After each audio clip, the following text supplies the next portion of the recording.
तीन शक्तियाँ जिसे आप विज्ञान की भाषा में इलेक्ट्रॉन, न्यूट्रॉन, प्रोटॉन बोलते हैं। हाँ जी।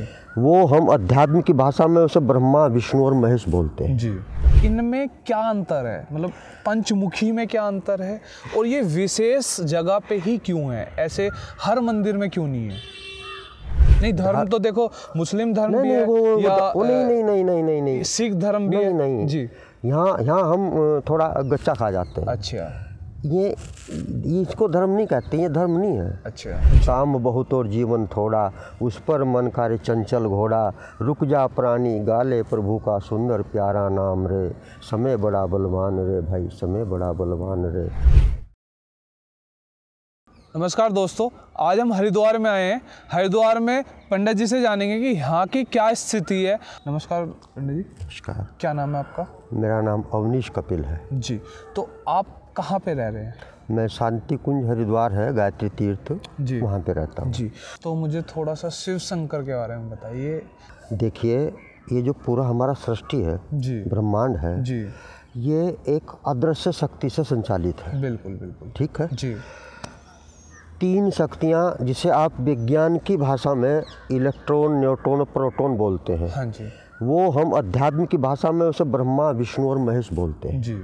तीनों इस माया के जगत के हिस्से हैं तीनों। जी। लेकिन एक शक्ति और है जो तीनों से पार है। हाँ जी। उसे पार ब्रह्म बोलते हैं। जी। तो पार ब्रह्म से जब शक्ति अवतरित होती है, हाँ जी, तो ब्रह्मा जी उस सृष्टि का निर्माण करते हैं, रचिता है। जी। भगवान विष्णु इस सृष्टि का पालन करता है। हाँ जी। और भगवान शिव इस सृष्टि का संहार करते हैं। जी। तो जो शिव है उसी को शंकर कहते हैं। शिव और शंकर दो नहीं है, वैसे तो तीन भी है, तीन नहीं है। ब्रह्मा, विष्णु, महेश ये भी तीन नहीं है जी। ये भी एक ही है। हाँ जी, हाँ जी। लेकिन अलग अलग स्वरूप अलग-अलग। हाँ, स्वरूप अलग है। और उनका जो कार्य है, जैसे एक किसान है, जब वो फसल बोता है तो उस समय ब्रह्मा जी है। जब उसका पालन पोषण करता है, पानी देता है, खाद देता है, तो वो विष्णु है। और तब उसको पक जाती है, फसल काटने जाता है, तो वो भगवान शिव है, शंकर है। बिल्कुल बिल्कुल। तो किसान एक ही है। जी। तो ऐसे सत्ता एक ही है।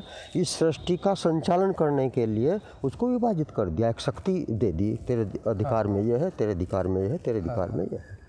तो ये हमारे भगवान शिव और विष्णु और ब्रह्मा, ये तीनों एक ही शक्ति है। जी। तो यहाँ पे जैसे हरिद्वार है जी, तो हरि का द्वार बोला जाता है। जी। तो हरि के द्वार का मतलब एक अस्तित्व क्या है, मतलब क्या है हरि का द्वार? यहाँ पे क्यों बोला जाता है हरि का द्वार? देखो क्या है, हर स्थान का एक अपना ओरा है, एक वातावरण है हर स्थान का। आप अगर शमशान में जाएंगे तो वहाँ का वातावरण आपको और मिलेगा। जी। मंदिर में जाएंगे वहाँ का वातावरण और मिलेगा। जी। हम जब घरों में रहते हैं तो वहाँ का वातावरण कुछ और होता है। हाँ जी। तो ये दो मार्ग है, एक अध्यात्म मार्ग है और एक सांसारिक मार्ग है। एक प्रेम मार्ग है, एक श्रेय मार्ग है। जी।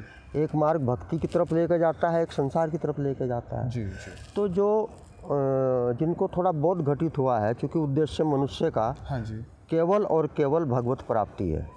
केवल भगवत प्राप्ति। मनुष्य देह में आने के बाद उसका एक ही लक्ष्य रह जाता है कि अब वो अपने लक्ष्य को प्राप्त कर ले। बिल्कुल।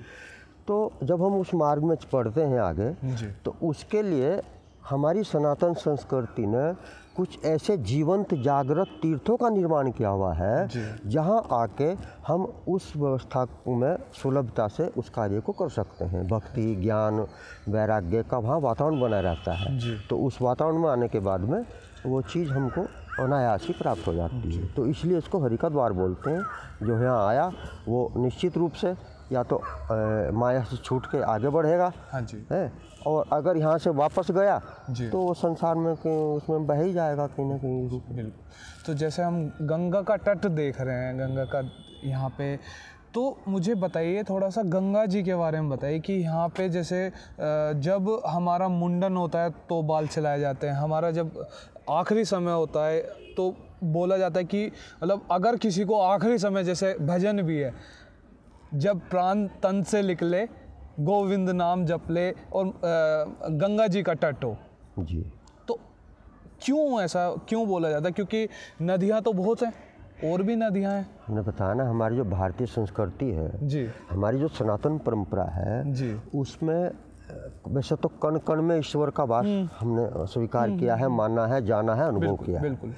लेकिन उसके बावजूद कुछ तीर्थ हमारे ऐसे हैं जिन तीर्थों को हमने उस रूप में स्वीकार किया है, जैसे गंगा है। गंगा एक नदी नहीं है जी। गंगा हमारी भारतीय संस्कृति का प्राण है जी। ठीक है। अगर इसे वैज्ञानिक दृष्टि से देखें तो गंगा में कुछ ऐसे तत्व हैं गंगा माँ में कि जो समस्त विकारों को नष्ट करती है। इसका जल ही एक ऐसा जल है जो कभी खराब नहीं होता, कितने साल तक आप रख के रखें। तो गंगा मुक्तिदायिनी इसको कहा है, मोक्षदायिनी कहा है इसको, माँ गंगा को। तो इसलिए जितने भी हमारे संस्कार हैं वो गंगा के तट पर संपन्न होते हैं। हमारा लास्ट का जो अंतिम संस्कार है, हमारे अस्थि विसर्जन, वो भी गंगा में प्रवाहित होती है जी। तो इसलिए जितने भी हमारे संस्कार हैं वो गंगा के गोद में बैठ के अगर हम उन संस्कारों को करें तो वो अति फलदायी होते हैं जी। तो दूसरी बात मैं पूछना चाहूँगा, जैसे पिंडी होती है तो पंचमुखी शिवलिंग भी बोला जाता है और एक खाली पिंडी भी बोली जाती है, तो इनमें क्या अंतर है? मतलब पंचमुखी में क्या अंतर है और ये विशेष जगह पे ही क्यों है, ऐसे हर मंदिर में क्यों नहीं है? देखो, हमारी जो भारतीय सनातन संस्कृति है, परंपरा है, इसके विविध रूप हैं जी। 5 तत्व से पूरी सृष्टि बनी है, जो स्थूल जगत से जो देख रहे हैं इन आंखों से, बिल्कुल। ये 5 तत्वों से निर्मित है। तो उसका दर्शन हम उस जो पिंडी आप बता रहे हैं वो उस स्वरूप में करते हैं। और जहाँ एक अकेला शिवलिंग होता है तो उस निराकार चेतना का वो वहाँ पे एक रूप होता है। पूरा जो ब्रह्मांड है उस निराकार की शक्ति को वो जो शिवलिंग है उसका हम अनुभव करते हैं वहाँ। जी। तो शिवलिंग नीचे क्यों होती है, ऊपर क्यों नहीं है? ये पार्थिव है, जैसे कि पार्थिव पृथ्वी से जुड़ा है। हाँ जी। पृथ्वी तत्व से जुड़ा है। हमने बताया कि जो 3 शक्तियाँ हैं ये तीनों इस माया के जगत के हिस्से हैं, इस सृष्टि को संचालित करने की प्रक्रिया का हिस्सा है तीनों देव। तो इसलिए हम जो शिवलिंग को स्थापित करते हैं वो पृथ्वी पर स्थापित करते हैं, धरती की गोद में ही उसको स्थापित करते हैं जी। भगवान राम ने जब लंका पे चढ़ाई की जी। तो रामेश्वर में शिवलिंग की स्थापना की जी। तो वो पृथ्वी के समतल ही उन्होंने उसकी स्थापना की। और ऐसा नहीं है जहाँ मंदिर है कहीं जो ऊंचे मंदिर है तो वहाँ ऊंचाई पे भी शिवलिंग है। हाँ, वो चीज़ है, लेकिन एट द एंड आगे है नीचे ही। अगर हम नीचे ही देखें, है, नीचे ही है, नीचे ही है। नीचे ही है। हाँ जी। सनातन धर्म को क्या समझते हैं आप? सनातन को ही दूसरे शब्दों में शाश्वत बोलते हैं। हाँ जी। शाश्वत और सनातन यानी जिसका कभी अंत ना हो, जी। जिसका कभी अंत नहीं होता, जी। वही शाश्वत है, उसी को सनातन है। और हमारा जो है हिंदू धर्म जिसको हम बोलते हैं ये सनातन ही धर्म है। सनातन धर्म ही को हिंदू धर्म बोलते हैं।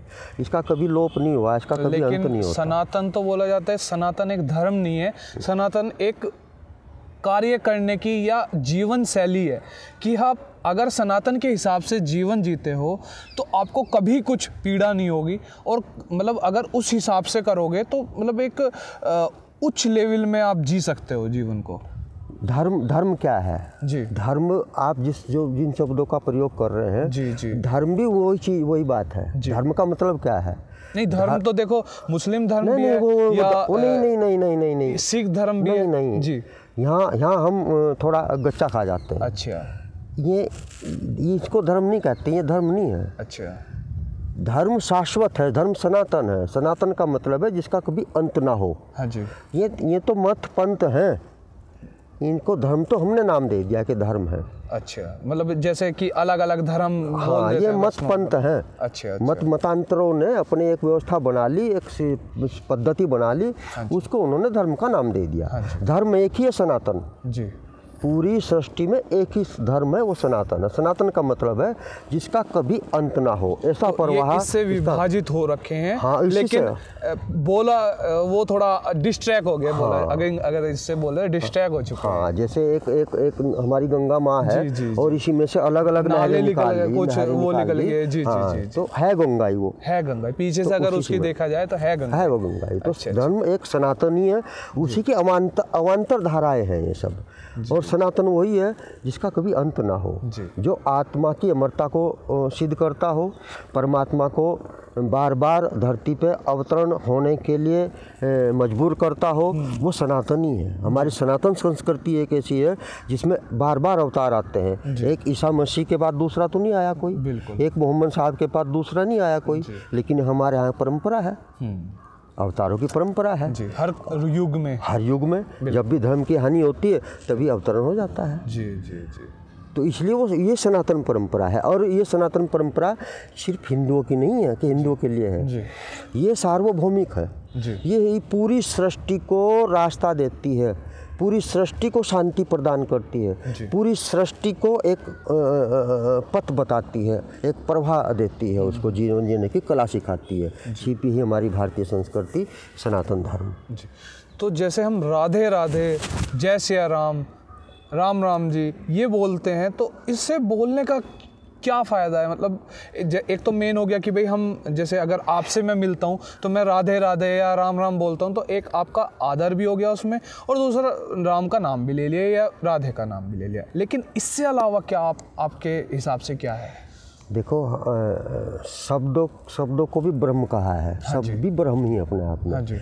आप किसी को गाली दो तो अभी लड़ाई हो जाएगी, किसी को प्रेम से बोल रहे वो आपका मित्र बन जाएगा। तो हमारे जो शब्द हैं ये इसी ब्रह्मांडीय चेतना से अवतरित हुए हैं।